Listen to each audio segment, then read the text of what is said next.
Hello guys, તો કેમ છો બધા? મજામાં છો?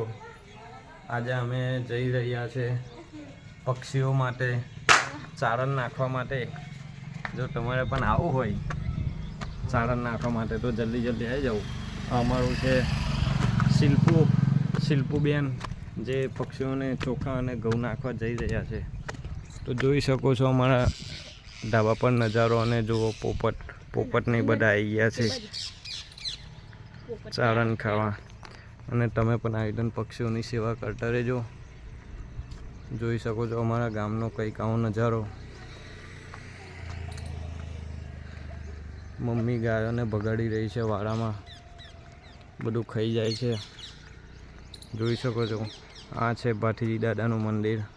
કોમેન્ટમાં જય ભાઠીજી દાદા લખતા જજો. ના, અહીંયા નાખવાનું, અહીં આ ખૂણો સ્પેશિયલ આપણે છે ને પક્ષીઓને ચારણ નાખવા માટે બનાવેલો છે. જોઈ શકો છો અમારી શિલ્પુબેન ચારણ નાખે છે પક્ષીઓ માટે. તમે પણ આવી જ રીતે સેવા કરતા રહેજો પક્ષીઓની, જેથી કરીને જીવજંતુઓને પણ લાગે કે ના, એક માનવતા જાગે છે હજુ પણ. એવી રીતે બધા પશુ પક્ષીઓની સેવા કરતા રહેજો, જેથી કરીને આપણને પુણ્યની પ્રાપ્તિ થાય. જોઈ શકો છો, જુઓ કેટલું બધું ચારણ નાખે છે. ડેલીનું અમારે અહીંયા નાખે છે, અલગ અલગ નાખજે. સો તમે પણ આવી રીતે સેવા કરતા રહેજો. Thank you so much guys. ચેનલને લાઈક ફોલો કરતા રહેજો, અને વધુમાં વધુ શેર કરતા રહેજો. અને તમે પણ આવી સેવા કરતા રહેજો ઘર બેઠા. So thank you so much. જય માતાજી.